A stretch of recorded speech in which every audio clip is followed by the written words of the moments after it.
तो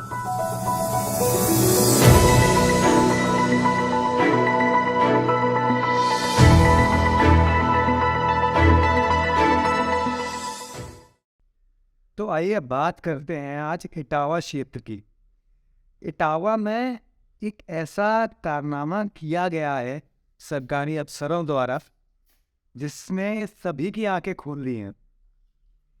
तो हुआ यूं कि एक 58 साल के लगभग के उम्र के एक व्यक्ति जिनका नाम सोमनाथ कुंसरेश था, जो कि जूनियर इंजीनियर की पोस्ट पर हैं सिंचाई विभाग में। तो उन्हीं के ऑफिस के कुछ बाबुओं ने मिल करके उनकी ऑफिस परिसर के अंदर पिटाई लगाई, जो कि सभी बड़े अफसरों के सामने हो रहा था। तो पता चला ये कि वो जो 4th ग्रेड की महिला है, वो एज अ माली, जो माली का काम होता है, उसके लिए है वहाँ पे, जिसकी वहाँ पे कोई ज़रूरत है ही नहीं। तो अब आदमी खाली है तो पूरे दिन क्या करेगा? इधर से उधर घूमेगा, 4 लोगों में दिमाग मारेगा। और चीज़ें सामने निकल के आई कि वो महिला जो है, वो उसका हस्बैंड जो है वो एक्सपायर कर चुका है। अब वो महिला अकेली रहती है। उस महिला ने इन जेई साहब को मारा और सभी साथ में जितने भी बाबू थे पूरों का एक गुट बना और ऑफिस परिसर के अंदर पिटाई लगा दी। पुलिस बुलाने पर उल्टा इन्हीं जेई साहब के खिलाफ इस महिला ने बयान भी दे दिया कि हाँ साहब, हमारा हाथ पकड़ के छेड़ा है, ये करा है, हमसे बोला है कि बड़े साहब क्या खाना बनाए, चलो, ऐसी कई बातें। और ये किस्सा है नवंबर का, 24 नवंबर के आसपास का। तब से जेई साहब को मेंटल प्रेशर में डाल करके डराया धमकाया जाता रहा। जेई साहब इतने भौकाल में रह गए इटावा क्षेत्र के अंदर कि उन्होंने अपने घर में न बीवी न बच्चों को, किसी को कुछ भी नहीं बताया इस केस के बारे में कि वो इतने मेंटली परेशान चल रहे हैं। फिर अभी कुछ दिन पहले ये किस्सा तब निकल के आया जब उनकी वाइफ, जो कि अपने बच्चों के पास गई हुई थी, वापस लौट करके इटावा आई और उन्होंने फ़ोन पर किसी से उन्हें बात करते हुए सुना। बात करते हुए सुनने के बाद जब उन्होंने प्रेशर डाल करके पूछा, तब सच्चाई सामने निकल के आई। जेई साहब ने बताया कि कैसे वो महिला और उसके साथी उन पर प्रेशर डाल रहे हैं कि कोई शिकायत मत करना, कोई कुछ मत करना, वरना केस का या छेड़खानी का केस मुकदमा डाल देंगे। अब एक सोचिए, सोचने वाली बात है कि एक 58 साल का बुजुर्ग आदमी, बुजुर्ग ही कह सकते हैं, साल 2 साल में तो उसका वो होने ही वाला है रिटायरमेंट।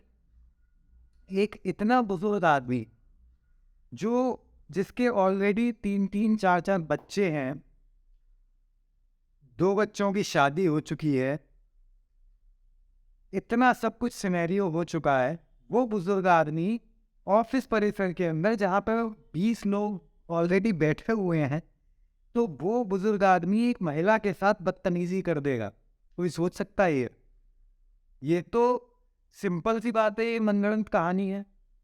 अब क्या सीन है, ये बाबू का एक और मेरे को पता चला कि ये बाबू लोग जो हैं वहाँ के इटावा के सिंचाई विभाग के अंदर, ये सभी बाबू 10-10 साल से वहीं पर बैठ के नौकरी कर रहे हैं, जबकि बाबुओं के तबादले का जो एक लॉ है वो इन पे लागू नहीं होता, क्योंकि ये इंडिया नहीं, ये इटावा में रहते हैं।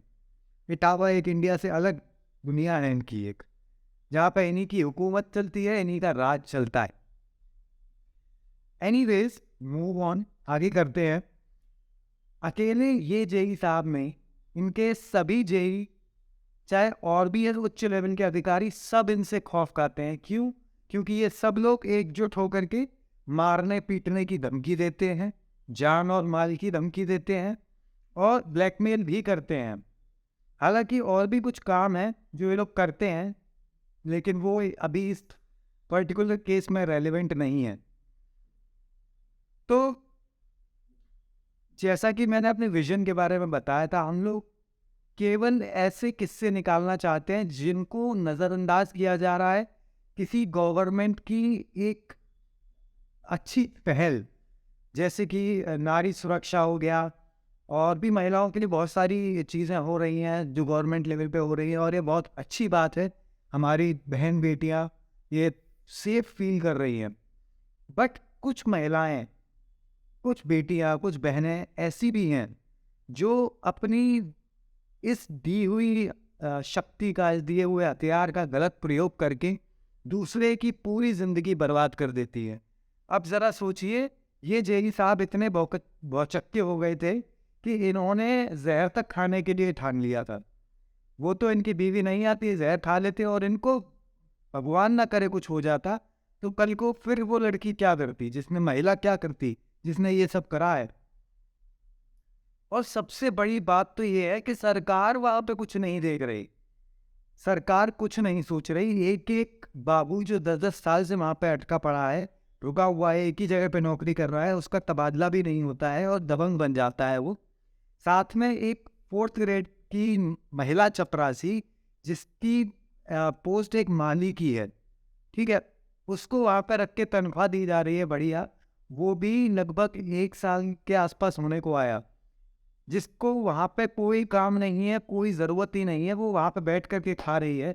और ऊपर से जब ये ऐसी गुटबाजी होती है तो सरकार का भी काफ़ी नुकसान होता है।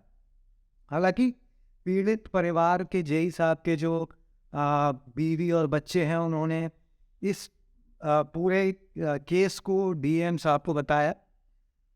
डीएम साहब ने एडीएम साहब को ये केस सुपुर्द करा है और बोला है कि 1 हफ्ते के अंदर इसकी निष्पक्ष जांच की जाए। बहुत सारी चीज़ें हमारी सोसाइटी में ऐसी होती हैं जिनको हम नज़रअंदाज कर देते हैं। आदमी अगर ऊपर से हंसता हुआ दिख रहा है, इसका मतलब ये नहीं उसको अंदर कोई गम नहीं है। अब जेई साहब के केस में हम लोग ये सीख ले सकते हैं कि उन्होंने सारी दिक्कतें होने के बावजूद अपने घर परिवार को नहीं बताया। जब तक झेल सकते थे खुद झेला।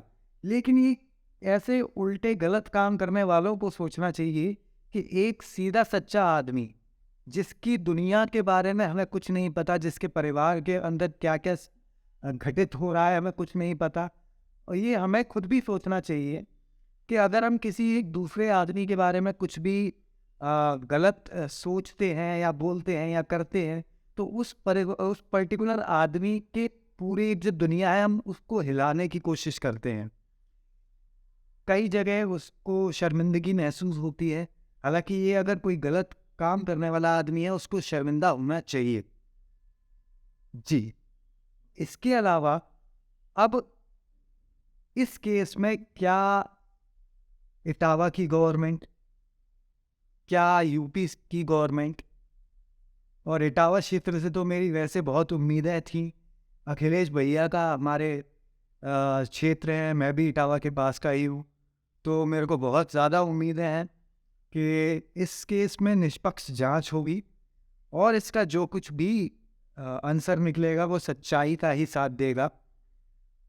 ये हालांकि मेरा पहलू है, जितना मैंने जांच पड़ताल करी उसके हिसाब से मैंने यही देखा कि हाँ, ये आदमी जेई साहब जो हैं वो सही हैं। सरकार की कुछ कमियां हैं, कमियां कह लीजिए या नज़रअंदाज कर दिए गए ये चीज़ें हैं जिन पर सरकार को तुरंत सख्त एक्शन लेना चाहिए।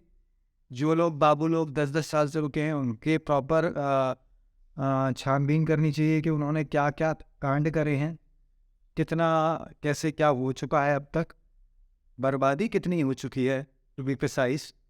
बाकी का आप लोगों से दोबारा मुलाकात होगी। आपके विचार में यहाँ पे हम आपके विचारों के बारे में बात करते हैं, आपकी सोच के बारे में बात करते हैं, आपकी राय मांगते हैं। इस केस में जितना भी आपको मैंने बताया, आपको कोई और अगर राय मेरे को देनी है तो आप मेरे को दे सकते हैं, कमेंट कर सकते हैं, आप मैसेज कर सकते हैं। और अगली बार फिर आपसे जल्दी ही मुलाकात होगी एक नए किस्से के साथ, एक नई कहानी के साथ, एक नए ऐसे हथियार के साथ जो किसी की सुरक्षा के लिए बनाया है और उसको गलत तरीके से प्रयोग किया जा रहा है। यहाँ पे एक नए सोच भी ला सकते हैं, बिजनेस से रिलेटेड व्यवसाय हो जिसमें, और भी बहुत सारी चीज़ें हम कर सकते हैं जो हम ट्रायल एंड टेस्टेड में करेंगे। आप सभी की राय की भी उम्मीद है हमें। घर पे आप सभी सुरक्षित रहिए, सुख रहिए, और अपने आस पड़ोस को भी स्वच्छ रखिए। अपने पूरा जो आपका मिलने वाला सर्कल है सब में खुशियाँ बांटिए, तभी आप भी खुश हो पाएंगे। धन्यवाद।